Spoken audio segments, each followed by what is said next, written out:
So, welcome to the inaugural live stream for repetitive strain injury. Today, we're going to be talking to two pros who've been having RSI for a long time, and I'm very excited to share their knowledge with you. And I'd like to welcome everybody here, either live or in the replay. I see a couple of people from Canada, exploring Canada, and it just so happens that one of our panelists is from Canada. So you'll find out more about Alexandria later on.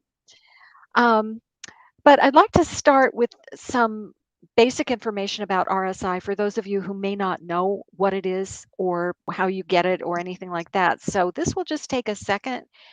I'm going to talk about the risk factors, the warning signs, and the stages.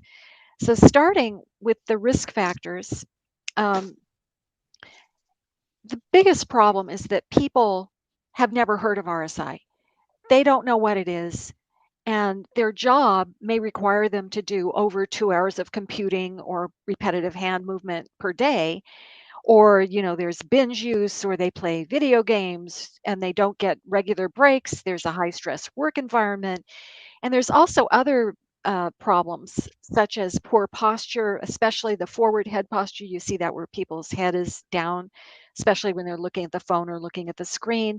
Sitting, just sitting, and keeping your elbows bent and your palms down for long periods is in and of itself a big risk factor for injury. Bad techniques such as twisting your wrists when you're keying or using your thumb to text somebody.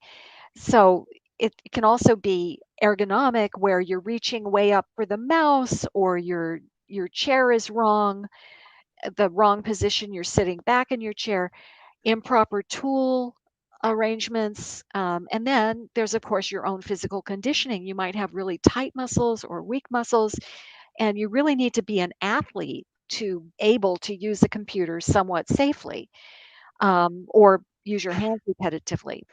So there's a lot of different things. This will be on the replay, so I'm not going to go into all of that now. Even if you address some of these risk factors, unless you've addressed all of them, you can still get RSI.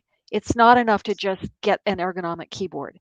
You have to do everything else as well, or you can still be at risk for injury. Let's look at the warning signs of RSI. They can be very, very subtle in the beginning, and repetitive strain injury can affect your neck, your shoulder, your upper back, upper arm, elbows, forearms, wrists, thumbs, or fingers. And the warning signs of RSI can appear in any of those areas. So you may not even notice that you're weak. I mean, unless you're getting your grip strength tested every so often, you wouldn't necessarily know that you're getting weak. But you could feel fatigued, or like you just don't have endurance. Could feel a sense of real heaviness, like it's just really hard for you to hold your arms up. There could be clumsiness or difficulty closing your hands, or stiffness, difficulty turning the pages of a book, or turning doorknobs or faucets or caps, having trouble just holding up a coffee mug, buttoning buttons or putting on jewelry, dropping things all the time. You don't want to shake hands because your hands are tender. You have trouble carrying things or holding things. Your hands are falling asleep. You wake up with wrist pain or numb hands, especially in the early morning hours, usually around 4 o'clock. You have poor coordination, dropping things, your hands are cold. And usually, when I'm talking about this, people start massaging themselves. And that's another sign that they've got a problem, is that they're trying to help themselves feel better. Tremors or uncontrollable movements can also be a sign of RSI. You start avoiding the sports that you used to love doing, racquetball, tennis, any kind of thing that you used to really enjoy, volleyball. You just don't want to do it anymore because it's too hard on your hands. The other thing that I get a lot is your hands just feel weird. And, I think a good doctor will take that into account, but not all doctors are well versed in RSI. So um, I hope you take it seriously yourself. Okay, so let's get to the stages of RSI. Okay, so this is from my book, the Repetitive Strain Injury Recovery book. In the first stages, you get pain and fatigue near the end of the workday when the symptoms resolve overnight. And at that point, the injury is reversible. That point is usually when people have no idea they have RSI, and their doctors may not know either. In stage 2, people have recurrent pain and fatigue. It comes earlier, and they can have night symptoms that disturb their sleep.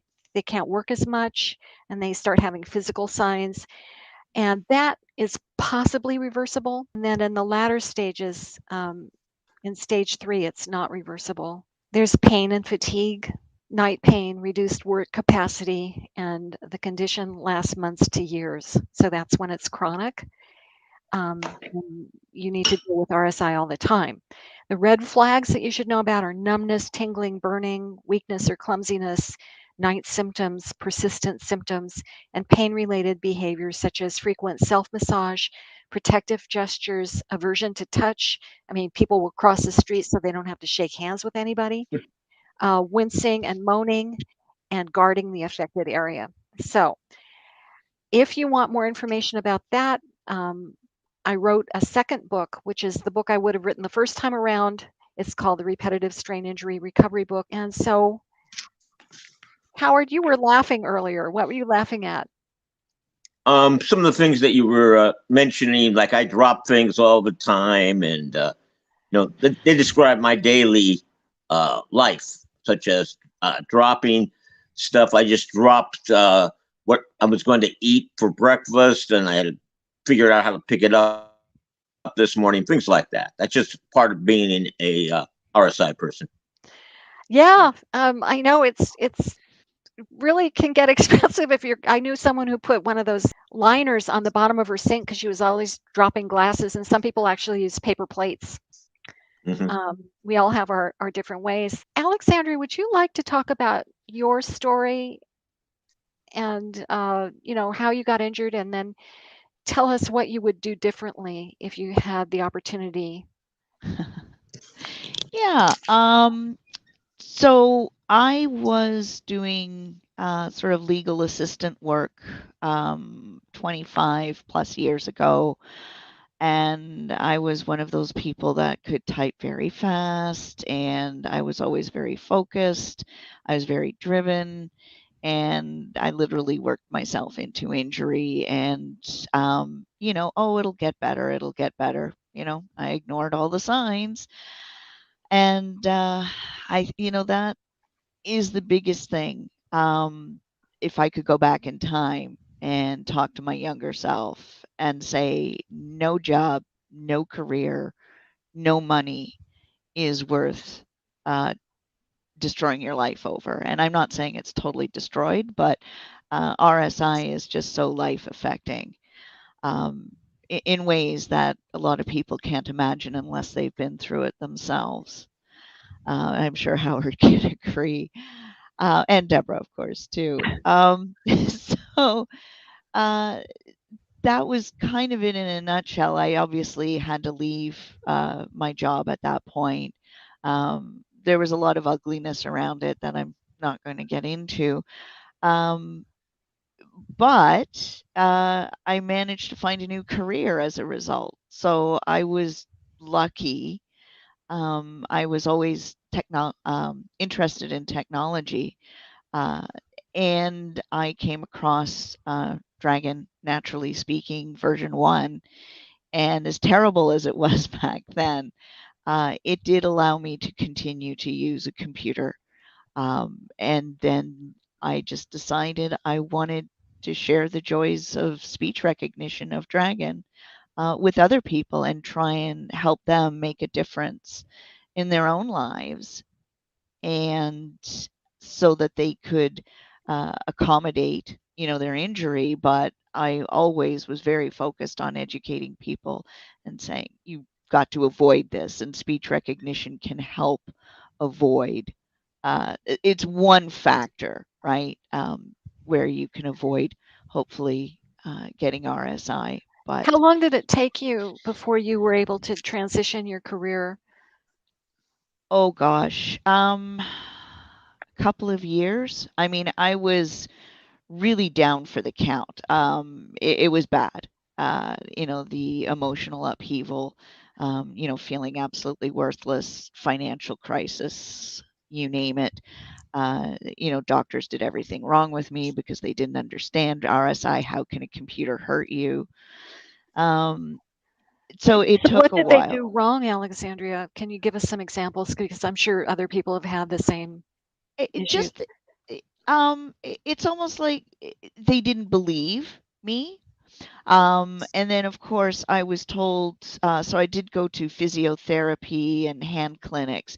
And I mean, I was doing exercises right now that I could tell, well, I didn't know back then, but I know now were actually quite harmful, like extreme stretching and weightlifting. And I mean, I would just be in tears Oh, because God. my hands were just destroyed.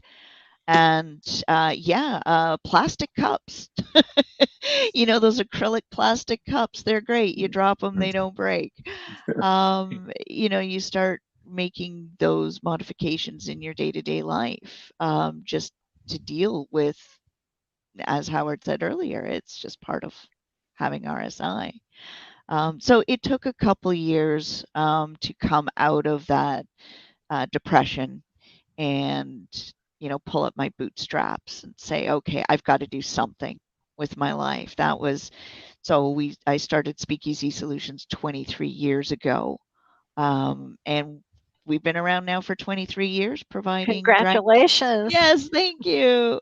Yeah, and I can personally attest, I've had consultations with Alexandria, and she's absolutely wonderful in terms of helping you Thank use you. Dragon, which I really rely on. Thank you. Well, thank you. Let's switch to Howard for a second, Yes. and just we'll hear a little bit from you, Howard. Okay. Well, what happened to me is I've been a long time office worker, and I really started my so-called government career in 1969 when I was in the Navy, and I typed. And using a typewriter was no problem. I got out of the Navy, no big deal. And I started to work for the Social Security Administration in 1973, just about 50 years ago. And we gradually changed things. We started by writing our claims and everything like that. And gradually we started more and more and more keen. And we did not have any type of ergonomic setup. And I was a safety rep from my union representing employees. And what happened was our union got ergonomic type of equipment that would adjust. But because I worked in an inner city office, we got it last. So I ended up getting injured, and I filed my first workers' comp claim, I think, in 1997. And they said, at Kaiser, you have de Quervain syndrome, but it's not work related. So I filed an appeal, and I went back to work and actually got worse, and ended up seeing the same doctor. And then she said, you had tendonitis. It was work related. And at Kaiser, they put me through a number of tests. They gave me a nerve conduction test, and they said, we'll contact you in 2 weeks. So by the time I got back to the office, they called me and they said, you have carpal tunnel syndrome. You're going to go to Webster Orthopedics. So I ended up starting out with injuries, getting my operations and everything. And what I decided to do was I did not like being sick. Right now, I've been working for almost 50 years and I have only 4,500 hours of sick leave. So I decided what I needed to do was to put the same energy I put in working to being able to cope with the injury. And one of the things I did was read as much as I could about RSI. And I read Deborah's books. I even wrote to her, and amazingly, she wrote me back. And what I would do differently would be that I would encourage people to learn about injuries that you can get at work before you become injured. Because the one concept in the RSI recovery book that I swear by is the hand bank. And I used the hand bank this morning because my hand woke me up because I had a rough day at work and there was a lot of pain. So what I did was I soaked in the tub. And because I telework 2 days a week now, I soaked and I got my hand in shape. So what I tried to do using the hand bake from Deborah Quilter's book, RSI Recovery book, what I did was I soaked. So I'm able to work today. And I'm going to beat myself up, and I'll probably do the same thing again. So what I try to do is to cope. And I've testified at OSHA. I saw Eugene Scalia, who was at one time the management rep for UPS and everything else called Ergonomics and Silly Science. I testified. I showed my hands and my scars to Elaine Chao, then Secretary of Labor. So I'm doing the best I can. And what I try to do is encourage people to take preventative measures. When I testified last time at the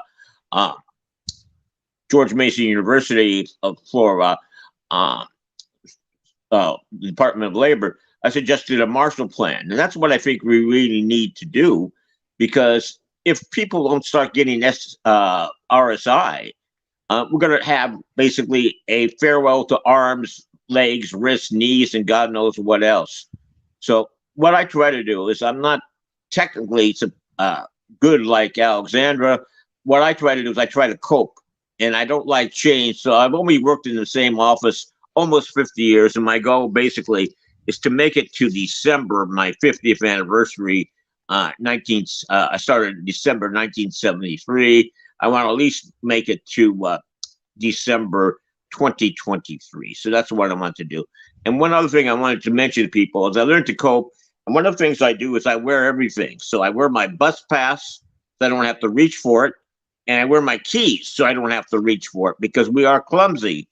And I would always forget what I do with keys. So I go back to the past, back when I was a little kid, and I wore my lunch ticket. So I wear my keys, I wear my bus pass, and my badge is in my computer at work, but I also wear my work badge. So I wear everything. So I try to make do. I take public transit. I can't drive anymore.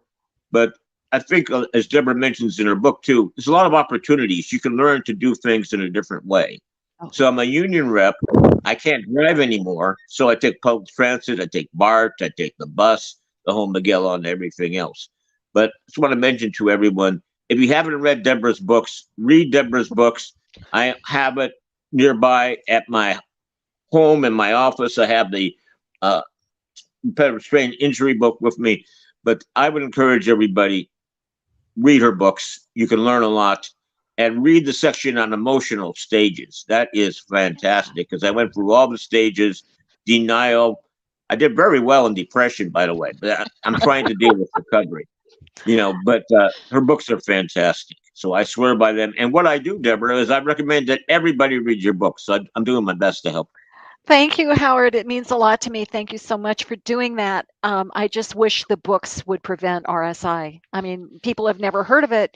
They can't know all the risk factors, and that's why I'm doing this channel, is to try to raise awareness. And I would like to revise my book, because a lot of the information that's in there is not what I'm recommending nowadays. But you brought up another point, Howard, and I think Alexandria did as well. The emotional aspects of RSI. I just published a video about that, and I really encourage people to think, you go through physical stages, but there's also emotional stages that you can go through. And both of you two have come to a place where you're doing really well. I mean, you're both spectacular examples of how people can keep going with really serious debilitating injuries. But you're still working. And I know it wasn't easy for you, because I've been there too. So I just want to, applaud the fact that you're able to do that. I do have a question from Ask Your Computer Guy. Let me get it on the screen. I want to address that. He wants some opinions on computer usage, proper posture, and things. Posture is important and often overlooked. Amen. Mm-hmm. If you want to have a happy life, maintain good posture. And the way to do that is through, I've got a lot of exercises on my channel, but basically you need to strengthen your back and also the back of your head. So things like neck retractions and no-nos are really helpful. And then I do this thing where all I have is my laptop, but Putting a book on top of your head is really helpful because it reminds you to, I mean, I would not advise using your laptop because you don't want it to fall on the floor, but maybe you should use your laptop because then you would really sit up straight. You wouldn't want to destroy, $2,000 worth of equipment. Posture is key. That's one of the most important things, but we can't forget the other risk factors such as overuse. Repetitive strain injury is a cumulative trauma disorder. It doesn't happen overnight. What typically happens is people will have an episode and they'll blow it off and think, oh, I painted the garage, or I shouldn't have lifted that heavy thing. I shouldn't have taken the things out of the trunk of the car, whatever it was that they did. And it goes away. And then they have another episode a few weeks or a few months later, and same thing happens. Oh, I shouldn't have done whatever I did. And this keeps happening, but the episodes start getting closer and closer together, and the symptoms can very often increase. Instead of just this part, it's also your neck or your shoulder or whatever, because you're using yourself differently to compensate for weakness somewhere. And then you have a chronic injury where it stops going away. And this is something that this is when people start getting really panicky because they're going into work and just dreading having to touch the keyboard or do the repetitive movement. I mean, it's not just computer users, it could be anything where you're overusing your hands. Oh, well, look at this, Heidi. She's sitting up straight now. Well, thank you. Thank you. People do call me the posture queen, which isn't really terrible. I've been called a lot of names going along, but thank you for sitting up, Heidi. We really appreciate that. And you will be happy for the rest of your life. That's the key. Just keep sitting up straight. Okay, let's see if anyone else is commenting. I'm new I to just this. wanted to add something, if you don't mind, Oh, Deborah. please. Yes, jump in. For computer guy, this may sound really weird, but it does serve a purpose. Drink lots of water. Staying hydrated is really, really important. But the other thing that happens when you drink lots of water is you have to get up and go to the bathroom. So it's kind of like the added benefit of a built-in brake mechanism, because all the ergonomics in the world is not going to help you if you don't take breaks, right? Yes. Micro breaks or mini breaks, and take your lunch. Take your lunch. Believe it or not, the world can get by without you for an hour, or a half hour. It's okay. And So by take your lunch, you mean get up out of your chair and go yes, somewhere, right? yeah, go to go outside. If you bring lunch with you, go outside. uh and or if you're working from home, go down to the kitchen. If you have pets, spend a bit of time with them, pet them, engage them in play. You don't even have to use your hands. My cats love it when I just chase them around. uh, so just don't forget to take Yeah. those breaks and look after yourself, because there's only one of you. And I would like to add something to ask your computer guy. Um, he, I got an email from someone and he says, I keep running into a wall because every time I tweak my workstation, set up a new set of pain emergence, or I reignite the old pain. Don't think that ergonomics alone will solve the problem No. because it won't. And once the pain is in your body, once you have an injury, it's basically you have a problem. So the ergonomics industry has been built on this fiction that ergonomics is the solution. It helps somewhat. You don't want to be working in awkward positions for 8 hours, but it's not enough. You're still overusing, and you might have, I mean, you can have the best workstation in the world, but if you're slouching, there's a good chance you'll get an injury because the forward head position places a lot of strain on the neck. It can compress nerves. I just talked to a fellow who consulted with me, and he had just had a carpal tunnel release surgery. And I asked him if his doctor had looked at his neck. He said, no. I guess that's a red flag. And I said, well, If it's bilateral, if both your hands are giving you symptoms, the problem is up here. That's where the nerve emanates. It's not in the hand. Yeah. So, it's really complicated. The upper extremity is more complicated than most medical specialties. When Dr. Markison was asked, for a specialty, one of his mentors said it was like between the heart and the hand. And he says, if you want complexity, choose the hand. It's really complicated. And that's why there's no easy fix. And No. that's why all these different things need to be addressed. Well, people need to realize there's no magic bullet or wand that can make it go away. And that's a deception, that a trap you fall into in that desperation stage, that emotional stage. And you're just looking for something, anything. I used to joke and say that if, going to the moon and doing the chicken dance on the surface would cure my RSI, I'd find a way to do it. But there is no quick fix, and it's just coming to terms with what you can do and working with that and being gentle and doing as much as you can for yourself. Because like I said, no one else is really going to do it for you, unfortunately. So, Well, a lot of things no one else can do for you. No one can sit up straight for you. No no, one can keep your strength. No one can do your exercises for you. no. No one can take your breaks for you.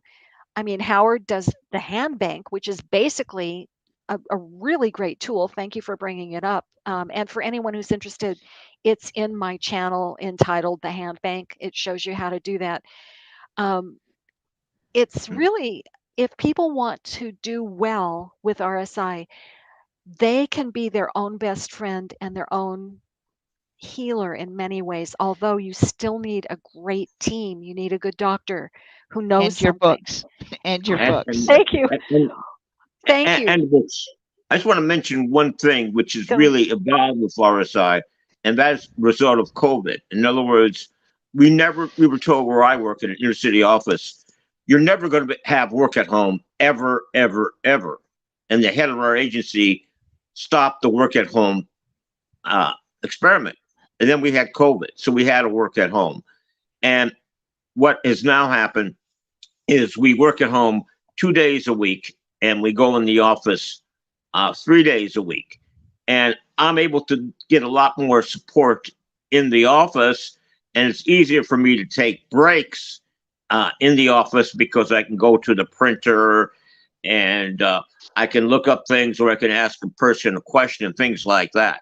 At home, I can't do as much. And the one thing I've suggested for my agency health and safety committee is develop ergonomics for work at home, because we were not prepared at all for work at home.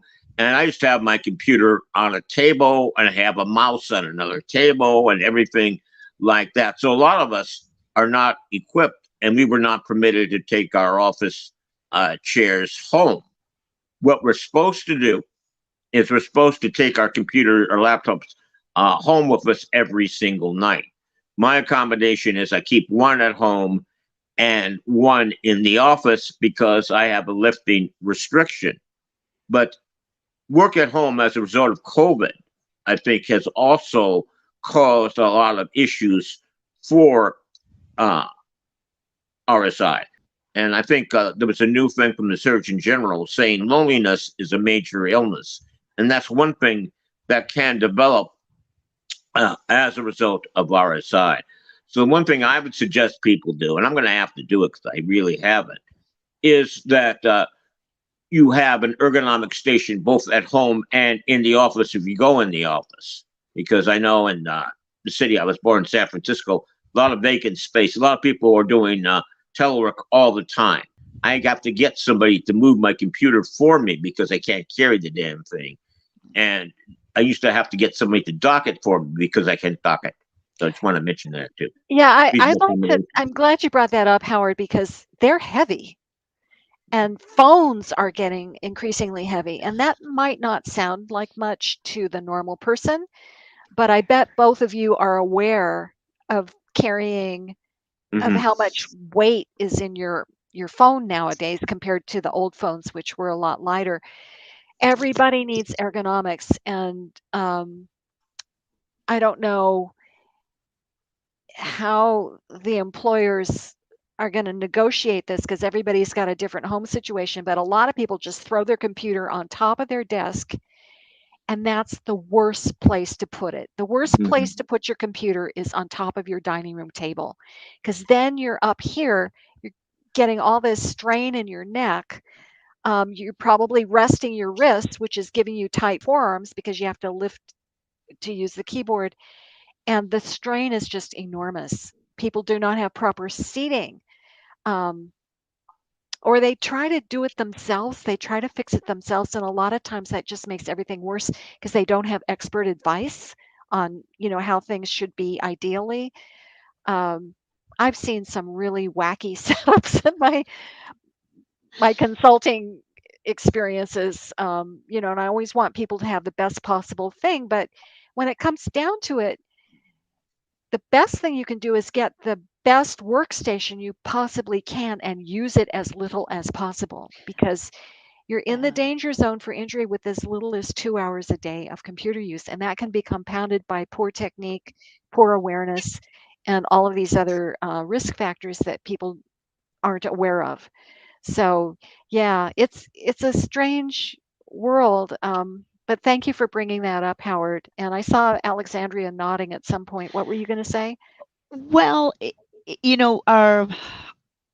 as is during COVID, once we were probably about a year into COVID, my sales ticked up and the demand for my training ticked up. And I was dealing with people who were working from home. And it was very clear that they suffered from poor work environment at home. Like you said, the dining room table and everything else. And so they were started developing problems. And of course, they talked to their employer or HR person, and then I get contacted. And so, it's one of the nice things about working with these people and having RSI myself is I can give them additional information. It's not just about Dragon. It's okay, you really need to maybe consider looking at this. I don't never want anyone to feel bad or get upset with their employer, but and all the advice I give generally is well received. But it's nice to be able to guide other people. And hopefully they can improve their situation. Both of you brought up COVID, and Howard brought up isolation, and I'd like to address that too, because people with RSI can become very isolated. They're not engaging in work anymore. They're not able to do their social activities like, working out at the gym or going on a camping trip with somebody or going sailing with somebody. And it even impacts dating, because, this poor woman asked me once, she says, I got this guy, I really like him, but he wants me to go sailing with him. I really can't, I can't help with the mast and sailing and stuff. And so it's tricky, negotiating your way through these social situations that most people don't give a second thought to, because you have this really limiting situation with your hands. So, yeah, I think we need to reach out, but when we're reaching out, I hope we reach out to positive people, you know, people who can be uplifting, because you don't need any more depression if you have RSI. Yeah, and that's a Anybody want really to, good point. or anything? Yeah, so I just want to add one other thing, which is one thing I've found is working with a person's doctor. In other words, people think, for those of us on workers' comp, that we just seek to stay home and not work. But what our doctors can do when we work with them is get letters to say how we can work, like my lifting restriction situation here. In other words, I had a situation, we had to pack. I can't pack. I got a letter saying I can't pack. But once I get the help, I'm able to work. So I think it's important that you realize that you can use the same kind of techniques that you learned to get sick, being a type A personality, a workaholic, etc., to be able to work with your illness. And that's what I've tried to do as a result of reading Deborah's book. And I think it mentions like the last stage of your emotions is living with RSI. I said, I need this work restriction. Can you write me a letter? And I think that's one thing we all can do is be our advocate with our doctors.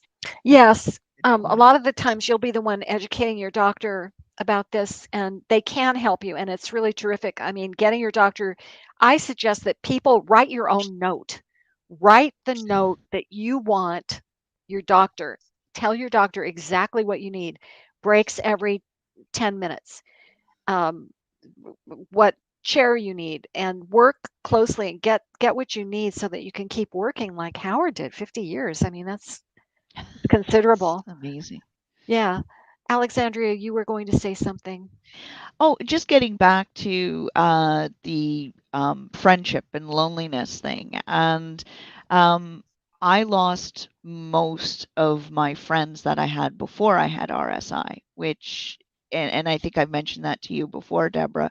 It's interesting. Your life before RSI, I know for myself, I was, bowling, playing pool, throwing darts, and, hiking and outdoor activities, etc. And of course, those are the types of friends you have, obviously, with common interests. And then when I couldn't do that anymore, a lot of these people just stopped wanting to be around me. It's almost I felt like a bit of a leper. RSI is not contagious, but is a combination of they didn't want to say, oh, come on and shoot some pool, but I can't, so should they invite me? No. And for anyone who doesn't have RSI, I just want to say, even if someone has RSI and you used to do things together, maybe they still want to come along, but not necessarily physically participate, right? So I'll say billiards as an example. Yeah, it's nice to go and play, but it's also nice to just be with friends and be with other people. Yeah, I mean, if somebody asks you to help them move, you can say, well, I can't No, lift anything, but I can watch the truck. exactly. You Right. could make yourself, I can cheerlead, I can be the greeter at the party. Exactly. There's ways of staying relevant without using your hands. But, I hope that anybody who's listening to this takes RSI seriously, because we're not talking about things that are unusual. None of the things that Howard or Alexandria have brought up are out of the ballpark. And it's so easy for this to happen. Even when you're doing all the right things, you can't stop using your hands. So that strain of using your hands can cascade into more injuries and worse injuries. So my goal is to try to get some attention to this issue so that people are at least aware of it. And also, more importantly, to make the tools safer and the work safer so that if somebody's working at home, as Howard said, they're accommodated. They're not putting themselves at risk, because it's not just you, it's your family. It's your partners, it's your friends and everything. This is probably a good time to close, but I'd like to add that the next live stream that I'm going to have will be about unnecessary surgery and what you need to do before if you're considering surgery, the steps that you should take. I'll be talking to somebody who deals with people who've had surgery with not so great results. So I'm hoping that I can help steer people to better information. Sometimes you need it. Sometimes surgery is necessary. I'm not saying surgery is bad or never required. It's just that I know a lot of people who've been unhappy with their surgeries. So if you want to know about that, subscribe to my channel. I think there's a thing here. You just subscribe to Repetitive Strain Injury. You can find me at Deborah Quilter on YouTube, and there's a little subscribe button if you want to know. And I think you have to to hit the notification bell if you're doing that. I'd like to thank everybody for coming. It's really been terrific having you. And, you know, you're both shining examples of people who are succeeding and thriving despite repetitive strain injury and having pretty serious injuries. And Thank you. you're welcome. Thank you. All right. So we'll say goodbye to everybody. Thank you to everybody who came, either live or Bye. in the replay. And we'll see you next time.